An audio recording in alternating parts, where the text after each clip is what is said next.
योजना लेकर के आएगी तो भारतीय जनता पार्टी जो कहती है वो करती है। और मैं आपको याद दिलाता हूं हेमंत सोरेन ने क्या कहा था पहले, जब 19 में चुनाव हो रहा था तो उस समय उन्होंने कहा था कि गरीबों को साल में 72,000 रुपया देंगे। लेकिन कितना 5 साल पूरा होने को एक भी गरीबों को उन्होंने 72,000 रुपया नहीं दिया। हेमंत सोरेन ने और क्या कहा था कि मां बहनों को चूल्हा खर्च 2,000 रुपया महीना में देंगे। हम तो हेमंत सोरेन जी से कहते हैं कि भाई आपने वादा किया था, आपने लिखित में घोषणा पत्र में कहा था 2,000 रुपया चूल्हा खर्च, यानी 5 साल में तो 1,20,000 टका होता है कि 1,20,000 टका अब गांव के हर महिलाओं को आप दे देते तो हमें खुशी होती और हम भी जाकर के हेमंत सोरेन को माला पहना देते। लेकिन उन्होंने पूरे 5 साल हो गया किसी को भी चूल्हा खर्च नहीं दिया।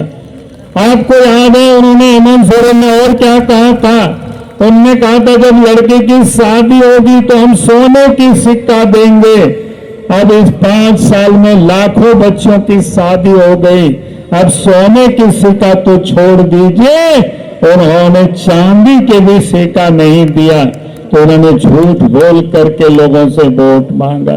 उन्होंने कहा था जो वृद्ध है, विधवा है, दिव्यांग है, उनको 2,500 रुपया महीना में पेंशन मिलेगा, वो भी आप किसी को उन्होंने नहीं दिया। तो इसलिए आप उनसे पूछना चाहिए। इसलिए मैं तो लोगों से कहता हूं जब हेमंत सोरेन जी आएंगे तो उनको हेमंत सोरेन से जवाब मांगिए और 5 साल का उनको हिसाब मांगिए। तो 5 साल के पहले उन्होंने जितनी घोषणाएं किया था सबको उन्होंने ठगा है, नौजवानों को भी ठगा। नौजवानों से कहा था कि 5 लाख नौकरी देंगे और इतना ही नहीं कहा, उन्होंने यहां तक कि अपने पिताजी का भी उन्होंने कसम खाया था। कोई भी लोग होते हैं माँ बाप की कसम खाते हैं तो उसको पूरा करते हैं, बाल बच्चों के जो कसम खाते हैं वो पूरा करते हैं। लेकिन हेमंत सोरेन ने क्या कहा कि 5 लाख अगर नौकरी नहीं देंगे तो राजनीति से हम संन्यास ले लेंगे। भाई आप तो 5 साल हो गया, आपने 5 लाख लोगों को नौकरी नहीं दिया और पिताजी की आपने कसम खाया, तब भी आपने उसको पूरा नहीं किया। तो इसलिए मैं आप सब लोगों से यही कहने के लिए खड़ा हुआ हूं, जो पिताजी की कसम खाता है और उस कसम को भी पूरा नहीं करता है, उनके ऊपर भरोसा मत करना।